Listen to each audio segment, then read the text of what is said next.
شکر ہم خدا کی ذات کا، خدا کی ذات کا نیا پھر دن ہوا۔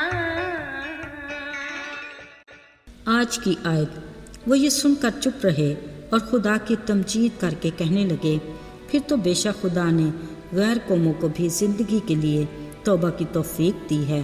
اعمال 11 باب 18 آیت۔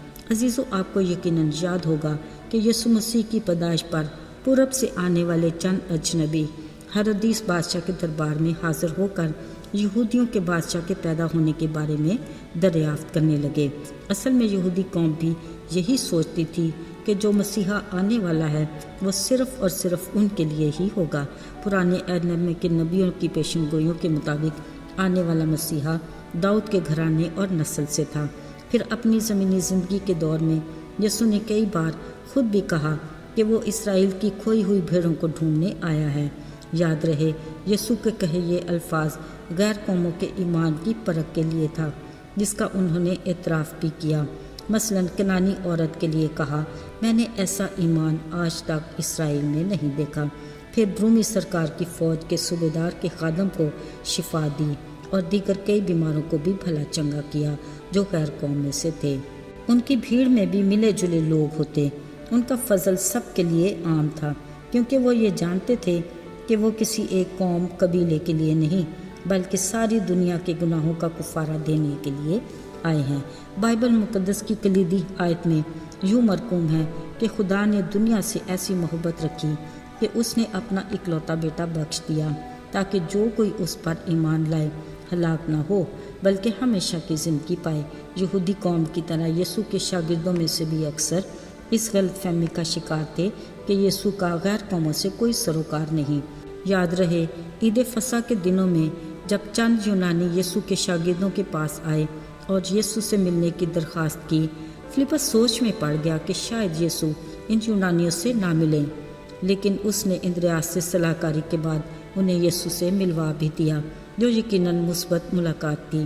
یہاں ایک بات غور طلب ہے، اگر فلپس اندریاس کی بجائے پطرس سے ان یونانیوں کو یسوع سے ملانے کا مشورہ لیتا تو یقیناً یہ کبھی بھی ممکن نہ تھا۔ اگرچہ یسوع نے پطرس کو ابتدائی کلیسیا بنانے کے لیے چن لیا تھا، مگر اس کی یسوع کے بارے میں یہ غلط فہمی یسوع کے صعود فرمانے کے بعد بھی برقرار رہی۔ جب روح القدس کا نزول ہوا تو یسوع کے شاگردوں نے بشمول پطرس اپنی خدمت کا آغاز کیا۔ تب بھی پطرس اسی کشمکش میں تھا کہ یسوع کا غیر قوموں سے کوئی سروکار نہیں۔ اب تو پطرس ایک دلیر گواہ بھی بن چکا تھا، جس کی وجہ سے کئی لوگ ایمان لا کر کلیسیا میں شامل بھی ہوتے، وہ معجزے بھی کرتا۔ ابھی کچھ دن پہلے اس نے طبیطہ نامی ایک عورت کو یسوع کے نام سے زندہ بھی کیا تھا۔ ان دنوں وہ یافا میں شمعون نام دباغ کے ہاں ٹھہرا ہوا تھا۔ ایک دن پطرس دوپہر کے وقت کوٹھے پر دعا کرنے کو گیا۔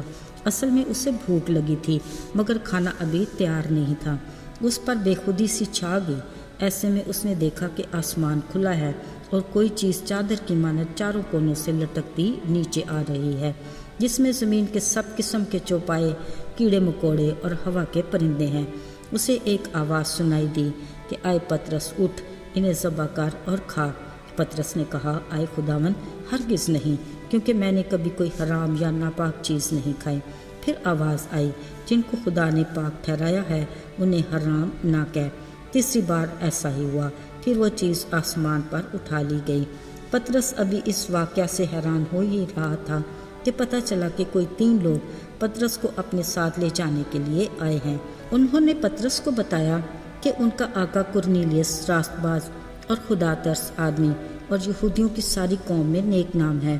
اس نے پاک فرشتہ سے ہدایت پا کر تجھے اپنے گھر بلایا ہے۔